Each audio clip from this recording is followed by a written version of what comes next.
Next second journal కూడా release చేయబోతున్నాము. దాంట్లో ఎక్కువ ఫోకస్ ఏం చేస్తున్నామంటే ఇంటర్నేషనలైజేషన్ ఆఫ్ హైయర్ ఎడ్యుకేషన్. ఇప్పుడు ప్రపంచీకరణ అవుతుంది, ట్రాన్స్నేషనలైజేషన్, ఇంటర్నేషనలైజేషన్ హైయర్ ఎడ్యుకేషన్ అవుతుంది. మన ఇండియాకు కొత్త యూనివర్సిటీస్ వచ్చి సెటప్ చేయాలనుకుంటున్నాం, మనం బయటకు పోవాలంటే ఇట్లాంటి కొన్ని ఇష్యూస్ వస్తున్నాయి. వాటిని మేము హైలైట్ చేయడం కొరకు ఈసారి ఈ యొక్క జర్నల్ ఏంటంటే హైయర్ ఎడ్యుకేషన్, ట్రాన్స్నేషనల్ ఎడ్యుకేషన్ మీద ఫోకస్ చేసుకుంటూ అక్రాస్ ద గ్లోబ్ ఇన్వైట్ చేశాము. బయట నుంచి కూడా ఆర్టికల్స్ వస్తున్నాయి.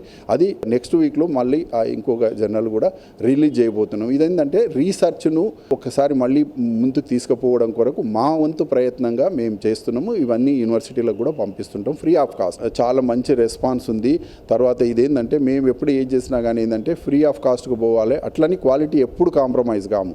కాబట్టి మాకు బయటి దేశాల నుంచి కూడా ఆర్టికల్స్ రాస్తున్నారు. కాబట్టి ఇది మంచి రెస్పాన్స్ ఉంది. ఒక నూతన ఒరవడికను తీసుకురావాలనేటువంటి ఉద్దేశంతో మేము స్టార్ట్ చేశాము.